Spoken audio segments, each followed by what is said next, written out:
Bank உங்களுக்கு ஏன் சும்மா கடன் கொடுக்குது? நீங்கள் பணக்காரன் ஆகணும்னா, இல்லை நீங்கள் ரொம்ப கடனாளி ஆகணும்னா? உண்மை என்னென்னா, பேங்க் நீங்கள் எப்போ தப்பு பண்ணுவீங்கன்னு காத்துட்ருக்கு. ஒரு ஸ்டாட்டிஸ்டிக்ஸ் இருக்குது. கிரெடிட் கார்டு கம்பெனி சம்பாதிக்கிற லாபத்தில் 40% மக்கள் கட்டுற லேட் ஃபீ அப்புறம் இன்ட்ரெஸ்ட்லேருந்து தான் வருது. அதாவது நீங்கள் என்னைக்கு மறக்கிறீங்களோ அன்னைக்கு தான் உங்களுக்கு லாபம். கிரெடிட் கார்டு ஒரு ஃபினான்ஷியல் வெப்பன். அதை சரியாக யூஸ் பண்ணால் அது உங்களை ராஜா மாதிரி வச்சுக்கும். அதுவே தப்பாக யூஸ் பண்ணால் நடு தெருவில் நிப்பாட்டிடும். ஏன் கிரெடிட் கார்டு இருந்தால் அதிகமாக செலவு பண்ணுறோம்? சைக்காலஜியில் இதுக்கு பேர் த பெயின் ஆஃப் பெயின்.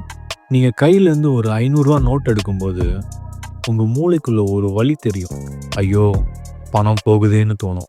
ஆனால் ஒரு கார்டை ஸ்வைப் பண்ணும்போது அந்த வலி கொஞ்சம் கூட இருக்காது. ஏன்னா பணம் உங்கள் கண்ணுக்கே தெரியல.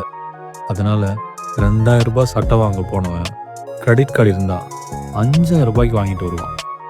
அடுத்த பெரிய பொறி மினிமம் அமௌண்ட் டியூ. உங்கள் பில் 50,000 வந்திருக்குன்னு வச்சுக்கோங்க.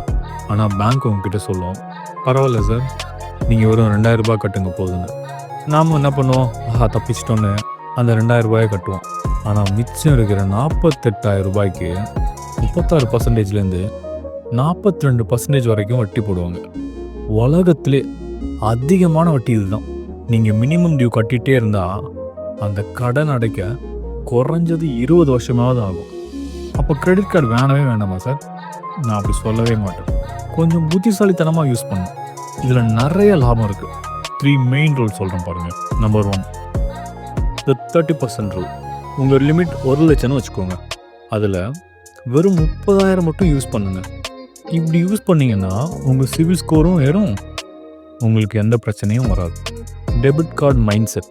அதாவது உங்கள் பேங்க் அக்கௌண்ட்டில் பணம் இருந்தால் மட்டும் கார்டை ஸ்வைப் பண்ணுங்கள். அண்ட் செகண்ட் ரூல், கடனில் எதையுமே வாங்காதீங்க. And finally autopay. மறக்காமல் ஃபுல் அமௌண்ட்டை ஆட்டோபே செட் பண்ணிவிடுங்க. கிரெடிட் கார்டு ஒரு கத்தி மாதிரி. ஒரு கத்தியை நம்ம பழவட்டமும் யூஸ் பண்ணலாம், இல்லை கையை வட்டமும் யூஸ் பண்ணலாம். கத்தி யார் கையில் இருக்குன்றது தான் முக்கியம். Be a master of your money, not a slave to the bank.